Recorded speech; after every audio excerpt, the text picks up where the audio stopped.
Good morning, all. Paul from CamelbackTrading.org coming to you this Monday morning, June 23rd. We're looking at Window Trader's market profile of the ES and the NQ. So we went out with double distribution days on Friday.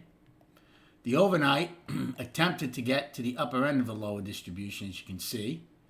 But for the most part, we've spent a lot of time in the lower distribution and below. We only have a 9-wide point of control as of right now, but it is below Friday's low. In ES, NQ is also 9 wide below Friday's low.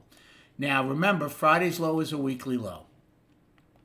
If we take out that low, then the question becomes, do you want to call the weekly down? Again, it's an art, not a science. You can say we were in a 2-week balance and we're down, or you can use that other previous week and use that as your balance low. Again, I'll show you on SPY when we get to the chart. But again, that's something you determine, okay? Bottom line is, though, bears are trying to assert some control, right? They're trying to assert some control here. Not only that, it's a big if, but if we gap lower this morning, what would it be? A weekly gap, since Friday's low was the weekly low. Remember, we have a weekly gap from, I forget how many weeks ago, to the when we went higher. That's still holding. Those rarely hold. It's been holding for a while now. So a lot on the table early this morning.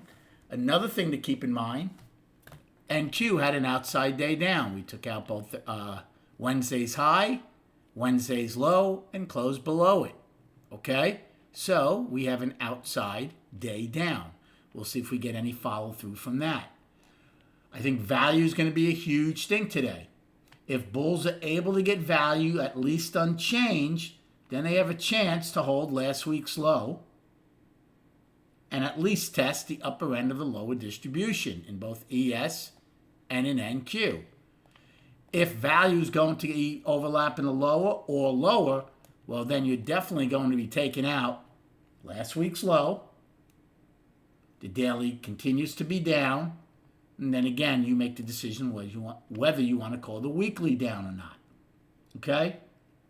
So, a lot happening in that regard.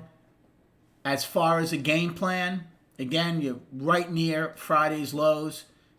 Once 9:30 comes around, if you're right above it, can you take a long to front run it? Sure you can, just to see if they hold it, right?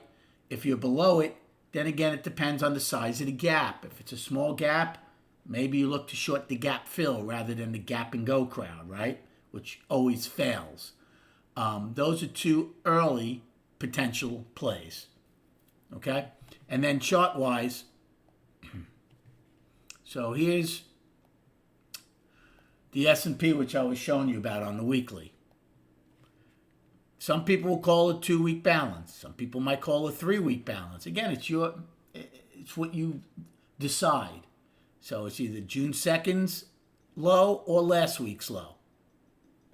Right? Depends. I'll see how we come out. If we do take out last week's low, let's see how the week progresses. Right? We have all week to really decide. I mean, if the market's going down, it doesn't matter whether you're calling it down or balance. You're going to be looking for shorts if that's the case. So, and on the daily is down. We're below the 20-day moving average, right? For the first time in a while, we closed below it. Again, one day doesn't make a market, but we'll see how we react. The 200-day moving average is still below us fairly well. It's closing in now on 580, but we're still about $14, $13 above it at this point. Thank you so much for liking and subscribing to this channel. Good luck trading today, and we'll recap at 4 p.m.